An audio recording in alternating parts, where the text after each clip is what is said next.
My family took everything from me, but they had no idea what I was about to do next.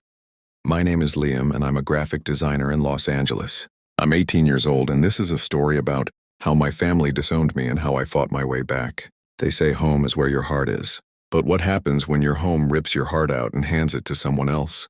I was 18, hauling a beat-up backpack up the porch steps of a house I thought was mine. I had been gone for a week on a school trip that I fought hard for. Every penny was scraped from late-night shifts at a convenience store selling custom skateboard designs online and mowing lawns for neighbors who argued over every dollar. That trip was my rebellion, proof that I could make something for myself. But the bus ride home was miserable. My head was spinning and my legs ached. All I wanted was my bed that was worn out, but it was mine. It had that old flannel blanket that smelled like cedar, and childhood I had even bought them gifts, a leather-bound journal for my mother, who always talked about sketching again, a cheap harmonica for my father, who would chuckle about his old band days, and for my brother Mason, a set of rare guitar picks I had traded for at a flea market. I imagined him grinning, maybe even saying, "Nice one, Liam," without his usual eye roll. I know it's foolish to hold on to those small hopes that they'll hold your family together. The house felt cold when I walked in, filled with a sense of ego and selfishness. There was no "good to see you," no arms pulling me in, just my mother's voice as sharp as a switchblade. "You're back." I mumbled something about needing a shower, my body wanting to collapse, but she cut me off. "Your room, Mason is using it now for his music." My stomach dropped like I had stepped off a cliff.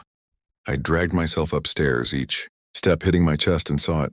My door was wide open and everything was gone: my band, posters, my comic collection, my bed, all replaced by Mason's amps, his guitar stands, and a microphone gleaming like it owned the place. "Don't scuff the floor," Mason said, tuning a string without even looking up. "It's been polished." I just stood there, my backpack slipping off my shoulders, the air thick with their betrayal. Downstairs, my father was glued to his phone and barely looked up. "Don't start, Liam. Mason has a gig coming up. You're almost an adult. Deal with it." Deal with it. As if I hadn't been dealing my whole life. Mason was the golden child. His every song was a masterpiece, and me, I was the ghost. I was the kid who had to learn to fix his own bike because my father was too busy driving Mason to band practice. I won a science fair once. I built a model rocket that actually flew. My mother said, "That's cool, Liam." Then went back to filming Mason's garage band. I stopped sharing my wins. I stopped expecting them to notice, but this wasn't just neglect, it was erasure. I dropped my keys on the kitchen counter, the ones I had carried since middle school, and walked out.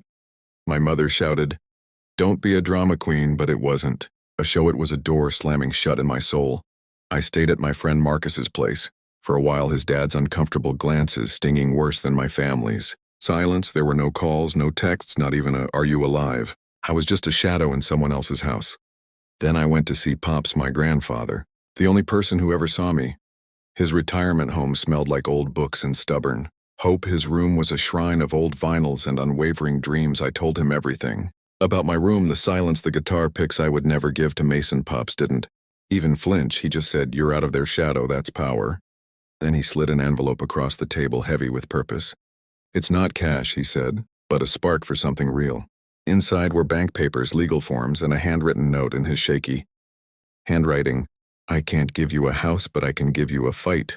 He had been quietly saving for me while the world turned its back.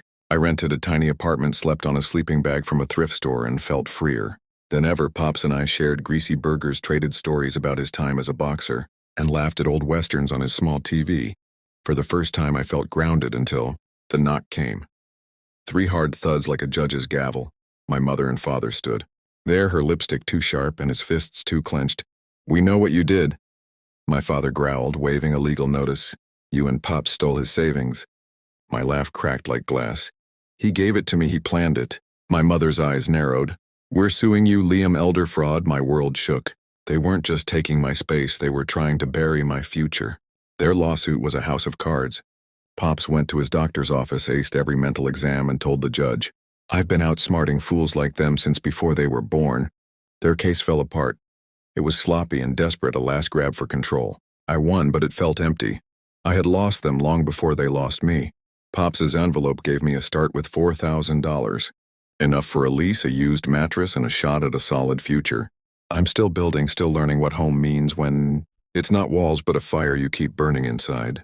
I used to think family was blood, a promise, but Sometimes family is the cage you have to break. If you're out there feeling like you don't exist, hear this: you are not invisible, you are not the flaw. Sometimes the only way to find home is to burn the old one down. If this story gave you chills, click subscribe and stay tuned for even wilder ones. Behind every door is another story. Open it by hitting subscribe now.